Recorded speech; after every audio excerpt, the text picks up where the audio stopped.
What up, y'all? What's going on, everybody? Today we conclude the Boat That Guy Built series. This is episode 6. The Homecoming is the title. We've gotten pretty much everything we need. It's been painted. They found out how to cook in it. They've got a shower in it. They've got a bed in it to make it homey. Now they gotta just christen it. They did everything to it. So now let's see. It's bittersweet, but you know what though? I don't feel bad because there's so much more Guy Martin stuff out there. Oh yeah. Not like, well, this is it. It's a different feeling from when we left the Dimna train. Right. We'll probably do some video in the middle of the both of them before we go on to another Guy Martin series. But we'll let's just finish it off. Let's do it. 3, 2, 1. This is Guy Martin, the world-famous motorcycle racer and passionate engineer. She's not looking pretty. He and his best mate Maeve have been paying tribute to the heroes of the industrial out Reckless, a neglected old narrowboat with some great British inventions. Cheers, young man. Cheers, brother. This is the last leg of their quest, and Guy and Maeve want to reveal the finished boat and its Victorian-inspired additions to the world. They plan to organise a grand celebration, laying on entertainment that dates back to the Industrial Revolution. Feel easy to it. Oh, wow! Trying to make some 19th century party food. There's a smoke coming off that. Yeah. And battling the elements to take a photograph with a 150-year-old camera. Pull your finger out, boy. I'm mithered. It's time to celebrate the 200 years of British brilliance that's been squeezed into one boat. The boat that Guy built. Nice one. Can't wait. Yeah, man. Welcome to the final week. A severe cold snap has brought Guy and Maeve to the River Trent in Nottinghamshire. Because this is one of the few pieces of unfrozen water left in the country. Reckless is going a treat, isn't it? End of the adventure. Although when the temperature is -15, sooner or later you're bound to find ice. Is that frozen? This could all end in tears. Brace yourself. Listen to that. Listen to that. That is ace. We've definitely slowed. We've lost momentum. I feel like an explorer. Harsh Victorian winters would often freeze the canals, so icebreaker narrowboats with double-thickness hulls were built to clear the way. 18 tons of narrowboats against a bit of ice. There's only going to be one winner, isn't there? Only one winner there. Hey? Look how thick the ice is. 3/4 thick, that. Say that. Look how thick it is. That is dummy thick. Yeah. The boys moor up in Newark Marina and have 1 week to make preparations for the boat's launch event. All the people who have helped them transform Reckless will be invited to celebrate this tribute to the Industrial Revolution. And Guy's first task is to arrange some suitable nibbles. We've got a bit of a party, a few shandies, a bit of a shindig, but we need a bit of food, don't we? When I left school, I always fancied myself as a bit of a chef. Mustard at making carrot cakes, I was. Mustard. I think we might need a bit more of a hand roll. Did he just say that he is a good cook?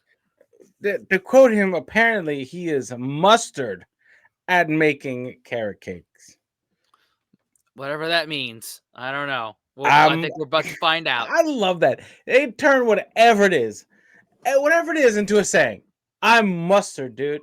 100% mustard at making cakes.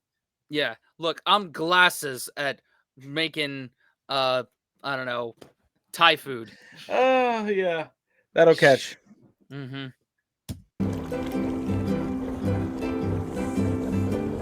Very fetching, Mavis, very fetching. Look at that. Right, Sorted. where do you want us, boss? You wash your hands, yeah?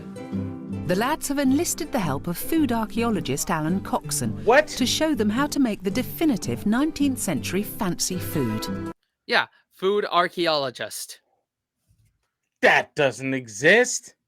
That's not a thing. It is a thing. I'm the Indiana Jones of the kitchen. Get the fuck out of here. Oh my God, I love that. I mean, dude, if there could be a nutritional anthropologist, then there could be a food archaeologist. Oh my God.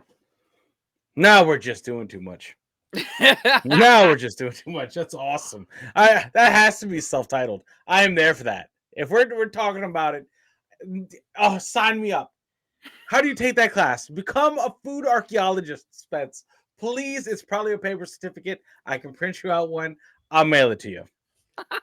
Oh my God. Thank you. It'd be like Jez's, what was it? What did he get?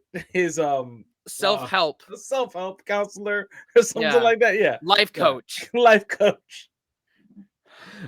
Food archaeologist. 100%. Fucking awesome. This is what you're fixated on. That's because everything was so like, this is so interesting. You know, like, I'm the czar of desserts. Get the fuck out of here. It's like, no, you don't get to do that with words and stuff, man. Like, I let mustard pass. Use the mustard at carrot cakes. I got it. I'll allow it.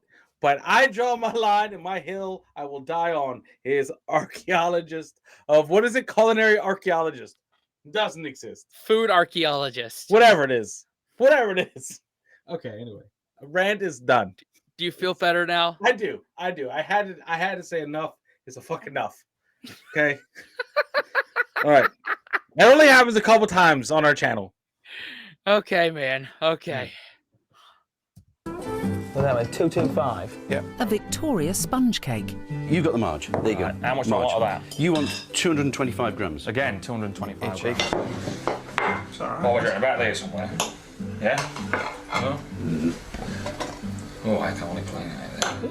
Yeah, they come in bars of 225. Oh, look at that. That's quite big. That goes into that bowl there with the whisk. It was Queen Victoria's favourite snack and came to prominence in the 1860s while she was mourning the loss of her husband, Albert. It was her comfort food. You don't do much baking then? No. No. None. No. I've only just put a kitchen in, and that's took 10 years. Our novice chef soon learned that Victorian cooking demanded an awful lot of elbow grease. Right, where do we go from here, Alan? Okay, Because right. I reckon I'm quite satisfied with that. What do you You're think? happy with that? Right then. Now, this is where the work comes in. Go on. Right. Because back then, you didn't have the machinery. And even when the machinery did come in later on in the Victorian period, it was hugely expensive. Of course. One machine, electric machine, would actually cost probably a month's salary. Wow. So, it's all done with elbow grease. You're going to take your whisk and you're going to beat that until it's white and creamy. The better the whisk is. Oh, God, I couldn't imagine. That's why I love my stand mixer. When Wow. it comes to creaming the sugar and the butter, man, I couldn't do it by hand. In fact, I let the machine do the kneading for my papa's bread, even though my papa would Wow. probably be disappointed in me because he kneaded it by hand. Wow. I'm like, I'm sorry, Papa, I love you, but we have technology. So they beat that Play-Doh into cream? Yeah. Holy Yeah. crap. Yeah, the sugar punches holes in the fat, and when you add leavening to it, baking soda or yeast or whatever, Yeah. it blows it up and gives it a great texture. Wow. Yeah. Oh my God. Oh my God. Okay. Thank you, Elton Brown, for that. The more air is trapped in the mixture to make the cakes light. It's all new territory for the lads, who struggle to make beans on toast. Hey, up, Chief, in the bucket, boy, in the bucket, not on the floor. Just carry on and concentrate what you're doing, boy. This is the most important. If you try and cut corners on this, guys, then it's not going to work. So, Alan, the time of these here Victoria sponges, Yeah. at the time, a load of new food was coming into England at this sort of time. Like the curries and what have you. Absolutely, yeah, the curry's a perfect example. That was one of Queen Victoria's favourites. Really? She had a curry every Do you Friday think she'd night. be a jail Fraser every Friday night? Every Friday, apparently. She had a good... Hey, we like her, don't we? She loved Take her out for a curries. curry. What do you reckon, Alan? That is nearly there, mate, nearly there. Nearly there. Yeah, absolutely. Come on, mate, I know, I'm Keep going. slacking.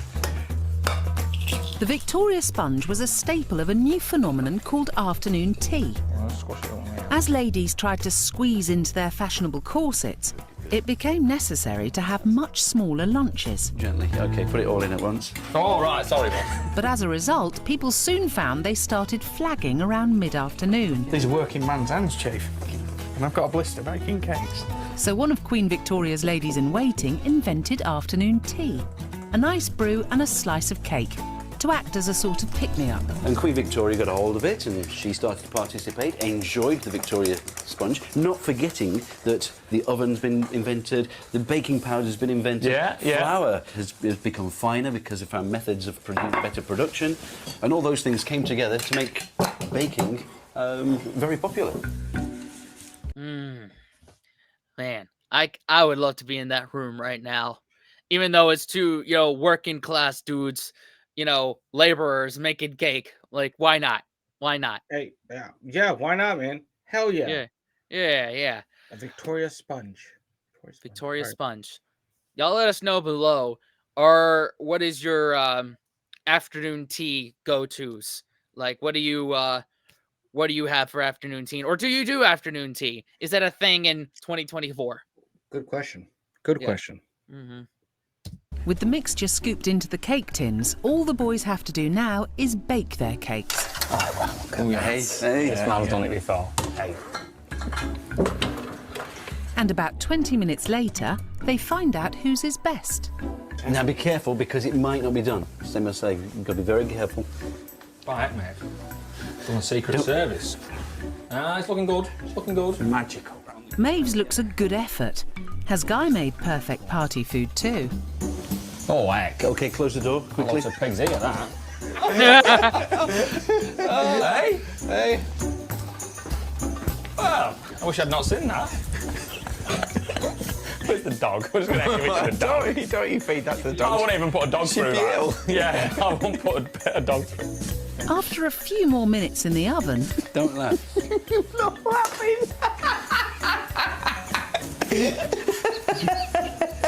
There's a smoke coming off that. Yeah. it's safe to say Maeve's looks better than Guy's. Oh My God.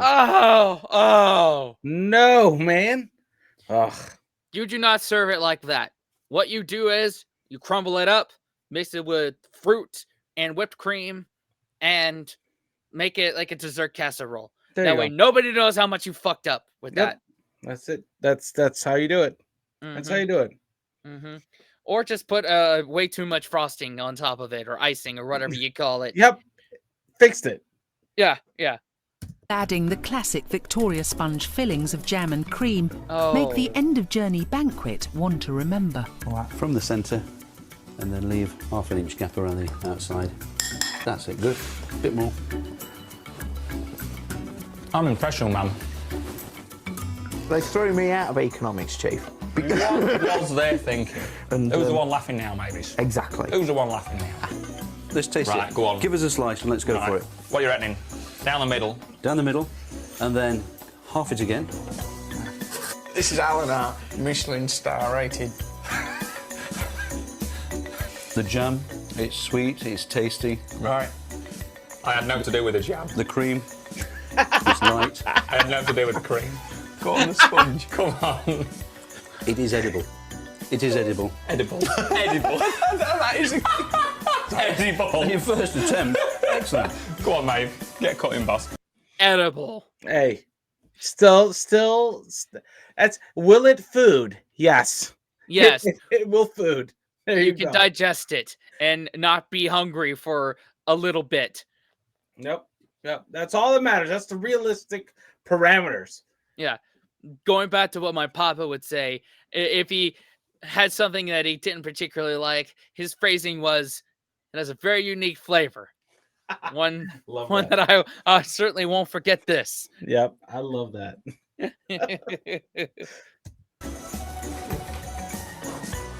Deathly silence. Look at that. Oh, no. Oh, mate. Oh, what? We've got some kind of cataclysmic tectonic plates or whatever it is. We've got a landslide.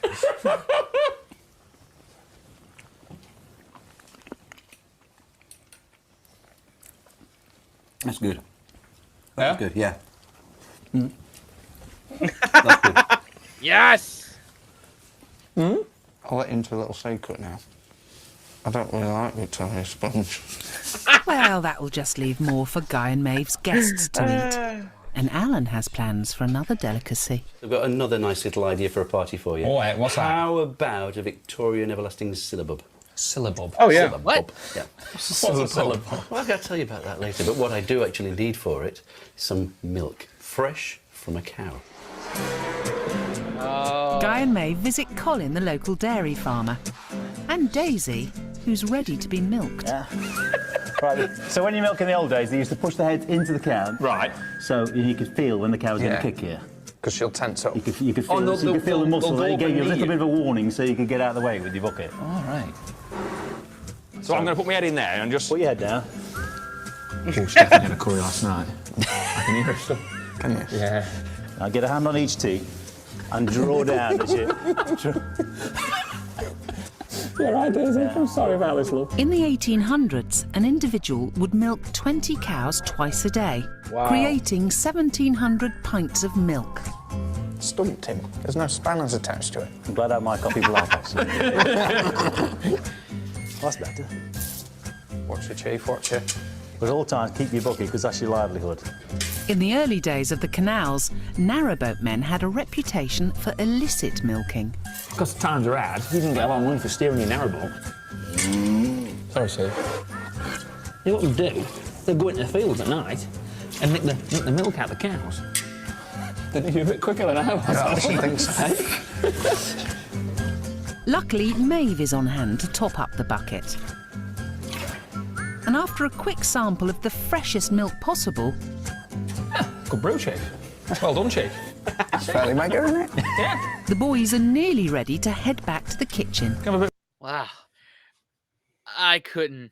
I mean, I regularly drink cow milk, but I couldn't, milk it and get it out myself. I mean, I would try it, but I'd be weirded out. Interesting. Cool. Yeah, but as long as they're not, I'm not being asked to milk the bull. Yeah, there you go. That's the one you don't do. Yeah.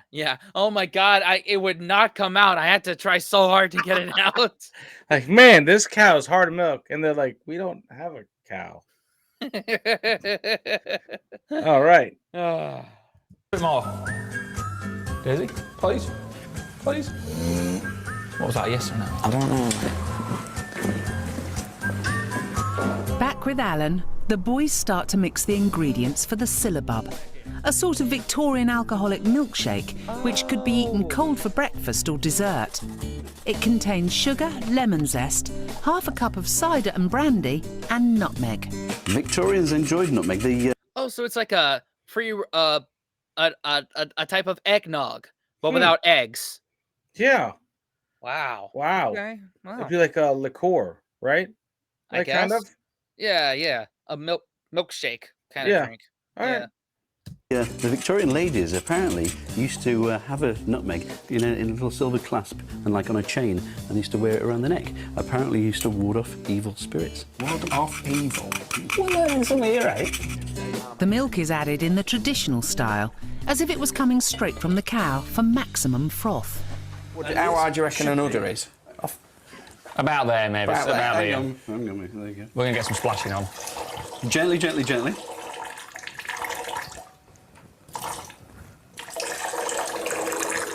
What they used to do originally is just scoop off this when it had just left and eat that for breakfast.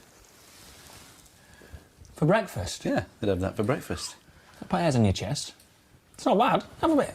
What, just scoop it off the top? Yeah, scoop some off the top. Right. For breakfast? I don't know if it's potent, I'll give you that. You could... takes the wind out of your sails a little bit. Wow. Oh, yeah. I'll tell you what, that'll catch on. I reckon the party will go a treat. Yeah. Looking forward to it, boss. Thank you very much. You're welcome. Yeah. Enjoy. The Reckless relaunch will also need some entertainment, so next up for Guy and Maeve is finding a suitably traditional British game. What we need is something Henry VIII's archers used to have a go at. Used to use for a bit of practice. Darts. Darts. In fact, there's an historic form of the game that is unique to the famous old Industrial Revolution cotton town of Manchester. It's called log end darts. Guy and Maeve tracked down a local ladies' team who still play this old-fashioned game. We have a saying back there. I'm not shy to try it. Go on, just get going. Don't be shy. Don't be shy. Go on, where do you want it? Stand in the middle there. Right there, yeah. Get you down like that. Yeah. And look at a number, what you want to throw for. I want to go for 20. 20, Well, I right? want Throw 20. for 20s then. Right, anywhere in that 20. What about the ring up? What about the ring up? It's a woody board. Honestly, I'm used to it. Oh, man overboard. The board is much smaller than usual, has no trebles, and is made from a slice of elm tree. Why is it wet? Why is it wet? Because if it dries, it'll just split. Beer was a lot less contaminated than Victorian water, so a trip to the pub could be said to have been good for your health. Pub games like this became increasingly popular. That phrase there, that the Victorian water was more contaminated than beer, sign me up. Yeah, like that makes sense. That makes sense. Wow. Probably because they didn't have working toilets, and what was Mr. Crapper had not Had come in. He had hadn't not come come in in yet. yet. Yeah. The boys accept the challenge of a doubles match versus Lil and Barbara. We're playing the league champions, mate. Oh, wait. We won the league last year. 73. Well done, lad.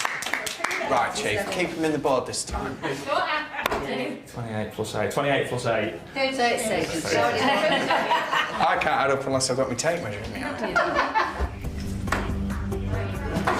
The log end dartboard was often made by Victorian carpenters, looking for an easy way of settling their bar bills. Bev, they only need 6, we need over 100. Just keep. Never, oh, absolutely, never say that. You never know, Chief. Okay, so down below, also put in the comments when I'm over there, which pubs in England and Wales and Scotland could I settle my bar tab by playing a game of Slinging darts? some darts. Yeah, let me know. Chief, you'll easy do it. Bullseye. With less than 50 boards left in existence, these ladies are maintaining a proud link to Manchester's past. Hey. It looks like the ladies have won, but log end darts has never had a standard set of rules. And a quirk in the complicated scoring system of this league means the lads can still win. If Maeve can just hit the 4. No pressure, mate. It's no pressure. No pressure. Bust. The boys lose. Well done, ladies. Well done. Hey, we're down at the wire, though. Hey, well done, lads. Well done. Hey, could be worse. We didn't get smoked. No. A good time was had by all, so the boys transport one of the rare boards submerged in water to prevent it from splitting back to Reckless. Oh, wow. Ready to provide some old-fashioned fun at their end-of-week event.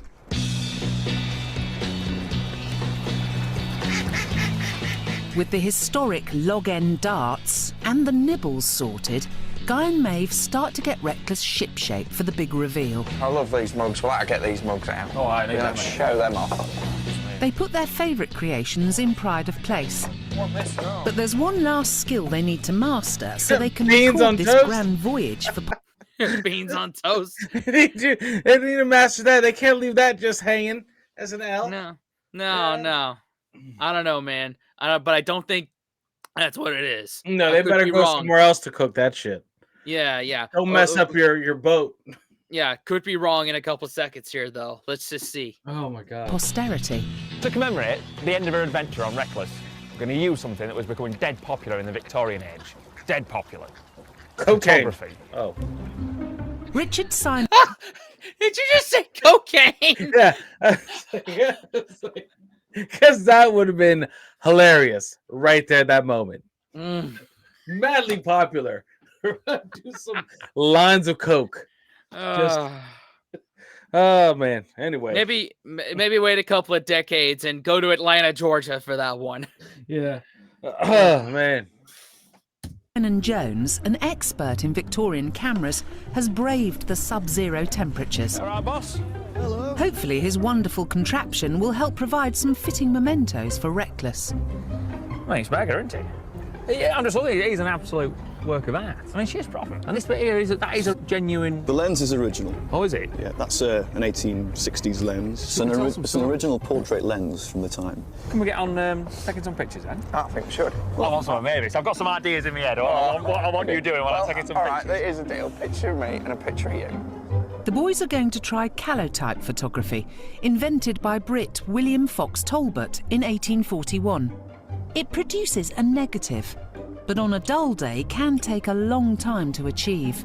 You do realise that in this light, you're going to have to be still for about, I don't know, 1 or 2 minutes. That ain't going to happen between me and him. You are joking. Not in a month of somebody's boss. Seriously, we're dead still. I'm not entirely sure that's possible, but we'll give it a go. Go on, I'll get my backside on here.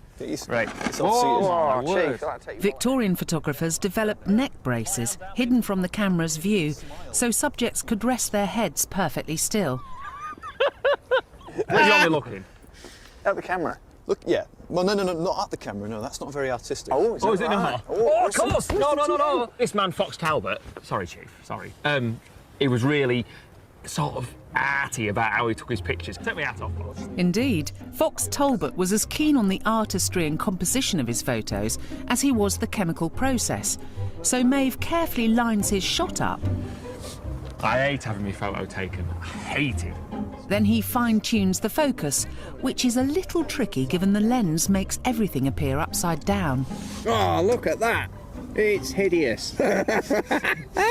This is taking a lot of fiddling, and I'll tell you what, this is just driving home to me how difficult it is, because, you know, we can wander around with the camera going click, click, click, click, click, click, click, that's rubbish, that's rubbish, that's rubbish, oh, like that one. We ain't got that luxury with this. This has to be set up right before he nods off. Pull your finger out, boy, I'm nithered. Open the ground glass. Finally, the film is loaded, which is simply a sheet of paper soaked in silver iodide and kept in a wooden cassette. When light hits the silver, it causes a chemical reaction that will create a negative of whatever the lens is looking at. Has the 2 minutes started yet? Not yet. Not yet. When he takes this off, the exposure will start. Yes. Right, Guy. You ready? Because this is for real, Chief. Go on, lot boss. of preparation. Chop, chop. 2 minutes, you say? Yeah. Go. Oh my God, I couldn't. Oh, listen to that silence. Peace and quiet. 6, 5, 4, 3, 2, 1. Well done, boy. Well done, Chief. Thank you very much. I'm gonna find a cup of tea. Man, 2 minutes? 2 minutes. Oh, that's forever, dude. That's Yeah. forever. Yeah. And look, I can do this in just a couple of seconds here. I don't know if I'm going to put it in the video, but You should. I just did. Oh, there you go. 1 second. Man. 1 second. One little click. As opposed to that, 2 minutes. I couldn't. That's too much. That's Yeah. too much. Just when you're taking pictures to like a group and there's like everyone stay still for a second. I like take multiple ones. That's why I don't. If someone asks me to take their picture, I say no. I'm not doing it. I will always say yes. I'll take one good one and a lot of pictures of my thumb on purpose. You know why?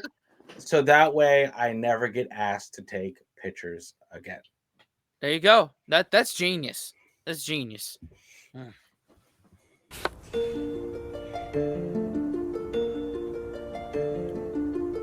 Once defrosted, it's Guy's turn to take a photo, and he throws himself into it with all the enthusiasm of his Victorian forefathers. Cross your legs. Cross your legs. In the 1860s, London's Regent Street alone had an amazing 42 photography shops. All right, Richard, what do you reckon? Up close, I reckon. Someone, you know, like you'd see on like a Greek statue or something like that. Looking over there, over there. The process makes warm colours look dark, so rosy skin tones come out quite black, making Victorians often seem rather ruddy-cheeked. Stay still, Mavis. I am still. Focusing on his eyes, his face. Yeah, I've got him. Yeah, that's us. Right, are we ready? We're ready. When you're ready with your timepiece. Yes. That's nearly as old as the camera, I think. You ready? Winter's come now. Go on. 1, 2, 3, alphabet. Yeah? Look at them, the size of them snowflakes, mate. The size of your hand. I want this picture to tell 1,000 words. No, Maeve, keep the face straight. Thank you very much. This is good, though. Look at that. This is going to be... Keep the face straight, Mavis. Thank you very much. He's done good, though. He's kept the arm up, hasn't he? I like that. Bit of endurance. And... That'll do you, boss. That'll do you. It'd been all right if I hadn't had this constant shelping in my ear off. Man alive. I wonder he can keep that gob shut long enough to drink tea. I couldn't. And that Nokia phone, like... Where do you get that? Is that in this museum too? It has to be. Good God. It's now time to develop the negatives, and Reckless is transformed into a floating darkroom. The silver in the paper isn't sensitive to red light, so the boys can still work without further affecting the pictures. You know, if we open this in the daylight, would we ruin all the hard work that we did earlier? You would. With all this posing, caper and what have you? You would indeed. We'd lose everything. First, the boys need to delicately float their paper on acid. There was a lot of work went into this, as with a lot of things we've done on Reckless, and it would be just nice to get it right. The acid will turn the light-affected parts of the silver paper dark, making an image appear. And again. Assuming Guy and Maeve have taken their commemorative calotypes correctly, that is. And we can already see an image start to Oh, yeah. I think I can see someone pointing. Who was putting that pose? The creation of negatives was revolutionary. It meant you could print as many pictures of a scene as you wanted. Previously, if you needed more than one copy of an image, you needed more than one camera side by side. Brilliant. That's good. This was all considered quite magical. Fox Talbot explained, "It is the process by which natural objects may be made to delineate themselves without the aid of the artist's pencil." So there you go, guys. Hey, up. He doesn't look happy camper, does he? Hey? He wasn't, to be fair, was he? Poor fella. That's pretty darn good. Yeah, I'm quite pleased with that. There we go. Well done, boss. There we go. I love the ghostly fingers there. Yeah. You'd pay a fortune to try and get that effect now, wouldn't you? You'd pay a fortune. With the negatives made, it's down to Richard to turn them into prints and bring them to the launch event tomorrow to reveal whose picture is best. It's the day of Reckless's official launch, but yet more snow and ice overnight has meant closed roads and people being advised to stay at home. Oh no. These here Victorians are right into the garden parties. Not in 6 foot of snow though. No, mate, no. It's uncertain whether anyone will be able to make it, but Maeve lights a beacon to let the world know Reckless is open for business. She's completely transformed from the unloved wreck that Guy and Maeve started out with a few weeks ago, and is now a fitting tribute to a time when Britain led the world. When we first set off on that boat and we were bashing into this and bashing into that, I just thought, mega. This is going to be a trip of a lifetime. Yep. Oh, all the inventors learning about it all and how important these steps were that those guys took then, and how it's still very current today. What they did puts us where we are today. All right, young man. By the 1900s, all of our superstar engineers, well, they'd all kicked the bucket. We had no one coming through. There was no funding being put into engineering education. And that was disappointing in a way. You know, other countries, they caught us up. But 150 years in the engineering limelight, not bad innings, was it? Not really. And this boat was a tribute to that. 150 years. Well done, boys. Very nice. Is anyone going to turn up? I'm hoping so. I reckon our friends are a hardy bunch, like our Victorian predecessors, and I think they'll battle on through. And sure enough, Morning, Guy. Hey, up, boss. one at a time, a handful of hardy souls make it for a look round Reckless. Let me put that down there. This is where you're having your party, then? Stan the bedmaker wants to see the mattress he helped Guy assemble. This is the boudoir. This is my bedroom. All right. So what do you reckon? Here she is. It fitted in. Oh, yeah, just. We made all the sheets in Arkwright's mill. It was mega. But you can see my stitching. I can see your stitching. Yeah, I've got a bit of work to do there.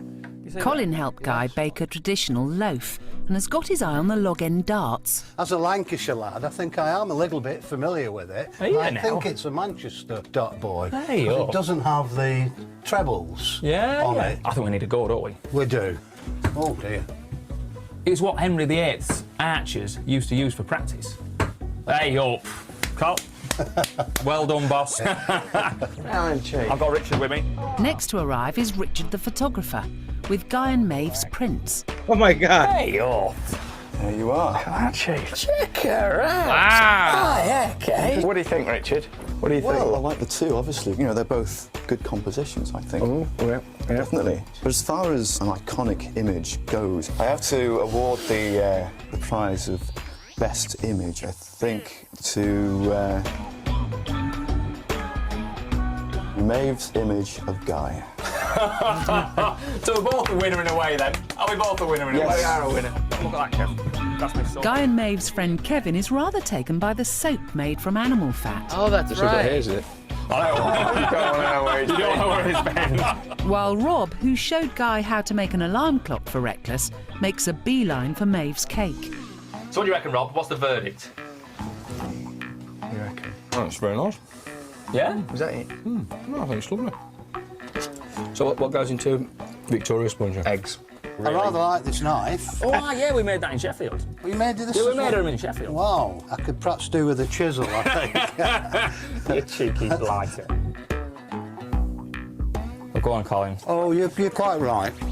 It tastes a lot better than it looks. Yes. And the cake is eating quite nicely. Right. That's really nice. Made our own cups at Wedgwood, you see? Brilliant. You know, like in the film Ghost? Yeah. Same thing. Not quite as delicate as I would have expected. No, you wouldn't want to drop it on your foot, would you? They're a little bit on the chunky side. Yeah. You've got to have a taste of this. This is everlasting syllabub. This, Chief, is potent. Oh, it's lovely. Yeah, that's what I said. Strangely warming, isn't it? Yeah. It's freezing cold. All that brandy. Despite the inclement conditions, the day's been a success. Thank you very much, Kev. And the boys' creations have been met with full approval by the guests. They're beautiful, aren't they? You're cleverer than you look, aren't you? Thank you very much. I think that's absolutely brilliant because it's the old skills that we're nowadays losing a lot of it. Everything's becoming mechanicalised. Which is right, yeah. Yeah. You lose the traditional skills if somebody doesn't keep doing it. Mm-hmm. Everything you've done's been interesting and you've obviously enjoyed it. Oh, haven't you? definitely. And thanks for the cake.